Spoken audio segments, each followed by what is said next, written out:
శ్రీశ్రవణ ఛానల్‌కి చిన్నారులందరికీ, శ్రోతలందరికీ కూడాను మరొక్కసారి స్వాగతం. మనం 'రఘువంశంలో' ఆల్‌మోస్ట్ ఆల్ చివరి వరకు వచ్చేసాం. మన కుసుడి తర్వాత వాళ్ళ వంశంలో ఎవరెవరు వచ్చారు, ఎలాంటి ఎలాంటి వాళ్ళొచ్చారు, వాళ్ళందరూ తండ్రి మాటను నిలబెట్టి, తండ్రి కంటే కూడాను రాజ్యాన్ని అద్భుతంగా పరిపాలించి, కొంతమంది స్వర్గానికి కూడాను డైరెక్ట్‌గా వెళ్ళిపోయిన వారున్నారు ఇందులో అన్నది కూడా మనం తెలుసుకుంటూ వచ్చాం. అంత అద్భుతమైన వంశం కలవారు ఈ ఇక్ష్వాకు వంశస్థులు, శ్రీరామచంద్రుని వంశస్థులు. అందుకే రఘువంశము అన్న పేరుతోటే వాళ్ళని పిలవడం కూడాను ఈ ఈ పుస్తకానికి ఆయన పెట్టుకున్న పేరు కూడాను. అంత అద్భుతమైన చరిత్ర కలవారు. ఇప్పుడు ఈ ధ్రువసంధి ఈ సింహం బారిన పడి ప్రాణాలు పోగొట్టుకున్నాడు గదా! అతని కుమారుడు సుదర్శనుడు అప్పటికింకా చిన్నవాడుట. అంటే శైశవ దశలో ఉన్నాడు. ఆహ్, చాలా చిన్నవాడనమాట. అప్పుడు ఆ స్వర్గస్థుడైన భూపాలుని మంత్రులు ఆ క్లిష్ట దశలో అనాథలై, దీనులై ఉన్న ప్రజల్ని చూశారు. ఐకమత్యంతోటి రాజకులానికి ఒకే పట్టుగొమ్మగా ఉన్న ఆ సుదర్శనుడిని యథావిధంగా సింహాసనం మీద కూర్చోబెట్టేశారట.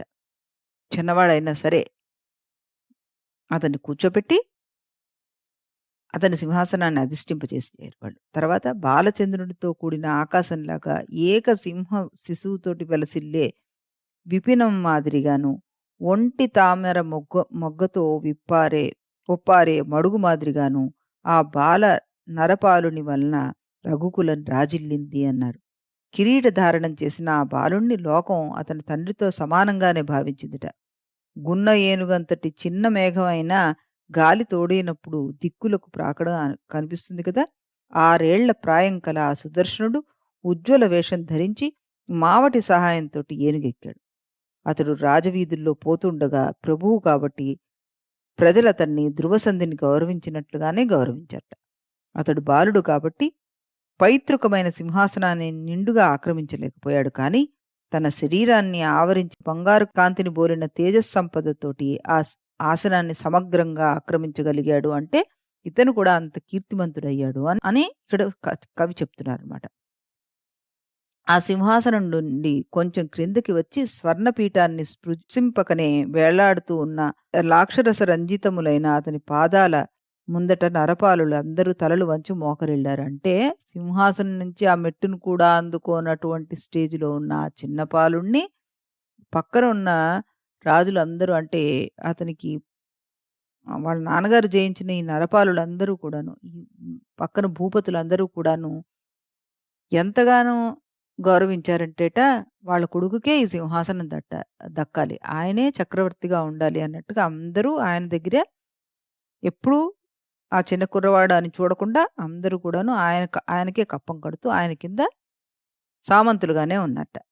ఇంద్రనీలమణి చిన్నదైన తేజప్రభావం వల్ల దానికి మహానీలం అన్న పేరు నిరర్థకం కాలేదు కదా మరి. అదేవిధంగా సుదర్శనుడు చిరుప్రాయం వాడైన అతని పట్ల ప్రసిద్ధమైన మహారాజ శబ్దం ప్రభావాతిశయం వలన సార్థకమైంది అన్నారు. ఇరుపక్కలా చెలించే చామరాల గాలికి తన ఉభయ కపోలాలపై వెంట్రుకలు కదలాడుతూ ఉండగా ఆ బాలుడు జారీ చేసిన ఆదేశాలు సాగర తీరాల్లో సైతం అప్రతిహతంగా చెల్లుబాటయ్యేవిట. అంటే అంత చిన్న ప్రాయంలో కూడా ఇది ఇలా చెయ్యాలి, అది అలా చేయాలని రాజా ఆజ్ఞ వేస్తే వీడు చిన్నవాడు వీడికేం తెలుసు అని అనుకోకుండా అందరూ పాటించేవారట దాన్ని. కనుక పట్టంతోటి శోభిల్లే లలాటంతో తిలకధారణ చేసి చిరునవ్వులు చిందించే ఆ కుమారుడు శత్రు స్త్రీల వదనాల మీద ఆ తిలకాన్ని రూపుమాపాడు అంటూ చక్కగా ఇక్కడ మరొక ఉపమానం వేశారు. దిరిసిన పువ్వు కంటే సుకుమారుడైన ఆ నృపకుమారుడు భూషణాలను కూడా ధరించేవాడు కాదట. కానీ అంతకంటే ఎక్కువ భారమైన భూభారాన్ని మాత్రం అతడు చాలా సమర్థతతోటి భరించాడు అంటూ ఆ చిన్న కుర్రవాడు ఏ విధంగా మేనేజ్ చేశాడు అంతటి రాజ్యాన్ని అన్నది ఇక్కడ చెప్పుకొచ్చారు. పలకపై అక్షరాలు పూర్తిగా రాయడానికి నేర్చుకోకముందే అతడు విద్యావంతులైన పెద్దల సహాయంతోటి దండనీతి వలన కలిగిన ఫలాన్నన్నిటినీ అనుభవించాడు. అతని వక్షస్థలం పైన నివసించడానికి రమకు చోటు చాలలేదు. అందువల్ల అతడు ఎప్పుడూ ప్రౌఢ వయస్కుడవుతాడా అని ఎదురు చూస్తున్న ఆమె బాలుడన్న సిగ్గుతోటి కాబోలు ఛత్రఛాయావాద్యంతో అతన్ని కౌగిలించుకుంది అంటూ కవి తన కవి హృదయాన్ని ఇక్కడ చక్కగా చెప్పారు. అంటే రాజ్యలక్ష్మి అతని హృదయంలో స్థిరంగా ఉందాం అనుకుంది. కానీ ఇంత చిన్నవాడంటే ఆ హృదయంలో ఆవిడ పట్టేంత స్థలం లేదు. కాబట్టి ఆయన నెత్తి మీద గొడుగులాగా ఉన్న దాంట్లో ఆవిడ కూర్చుని అతన్ని ఆరాధిస్తోంది అంటూ చెప్పుకొచ్చారనమాట.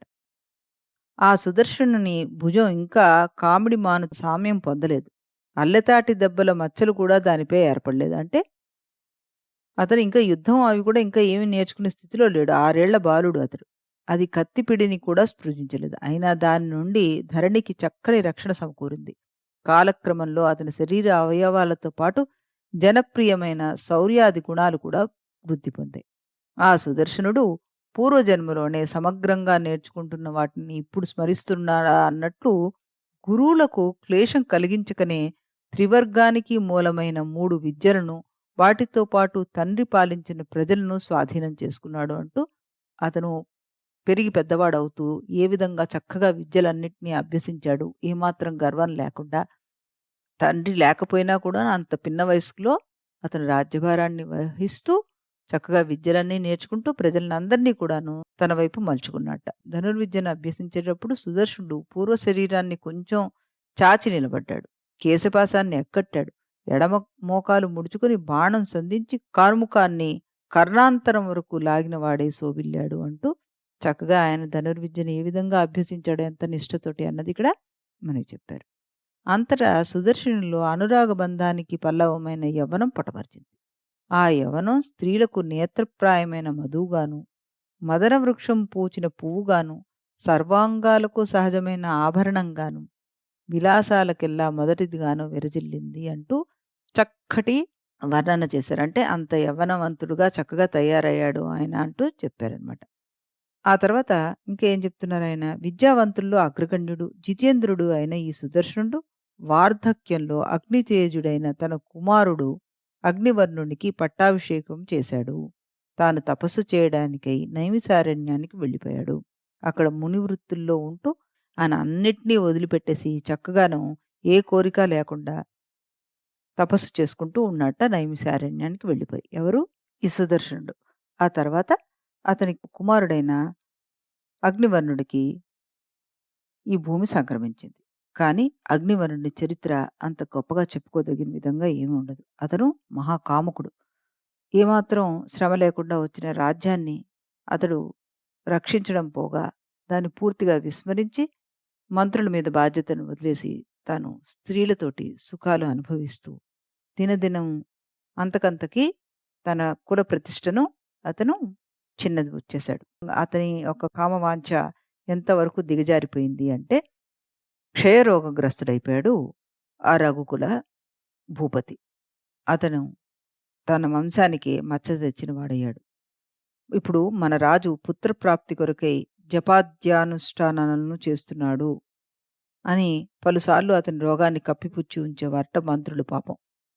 అగ్నివర్ణుడు అనేక పత్నులు కలవాడై కూడా పితృరుణం నుండి తన్ను విడిపించగల సంతతిని చూడలేకపోయాడు. పెనుగాలి దీపాన్ని ఆర్పేసినట్లుగానే వైద్యుల ప్రయత్నాలు వమ్ము చేసిన రోగం అతని జీవితాన్ని హరించివేసింది. అంతటా అంత్యేష్టి విధానం తెలిసిన పురోహితునితో కూడిన మంత్రులు గృహోద్యానవనంలోనే రోగశాంతి వ్యజంతోటి రహస్యంగా అతని శరీరానికి అగ్నికి ఆహుతి కావించేశారు. అంటే అప్పటి మంత్రులు ఎంత ఆహ్, నమ్మకంగా ఉండేవారో చూడండి.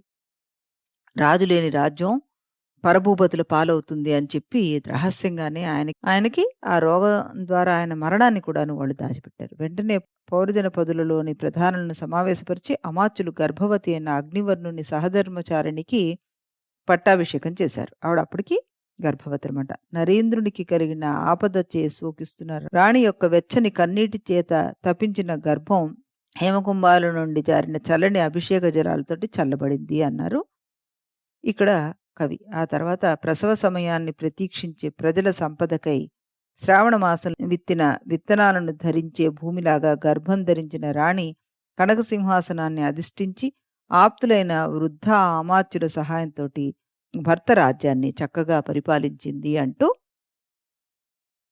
ఈ సంతతి అగ్నివర్ణుడితో పాటు మనకి ఏ విధంగా ఆల్మోస్ట్ ఆగిపోయింది అన్నట్టుగా మనకిక్కడ కవి వర్ణించి వదిలేశారు. ఆ తర్వాత ఏం జరిగింది అన్నది ఇంకా మనకి ఎక్కడాను ప్రస్తావించలేదనమాట. ఈ రకంగా మనం ఈ రఘువంశ చరిత్రని తెలుసుకోగలిగాం 55 ఎపిసోడుల్లో. ఇందులో ఎంతమంది మహామహులు రాజ్యాన్ని ఎంత సుభిక్షంగా పరిపాలించారు, ఎంతమంది స్వర్గాన్ని అధిరోహించారు అన్నది కూడా చక్కగా తెలుసుకోగలిగాం. ఈ మహాకవికి మరొక్కసారి మనందరం కూడాను వందనాలు అర్పించుకుంటూ, మళ్ళీ రేపు మరొక మంచి కొత్త టాపిక్ తోటి మనం మళ్ళీ కలుద్దాం. అంతవరకు సెలవు.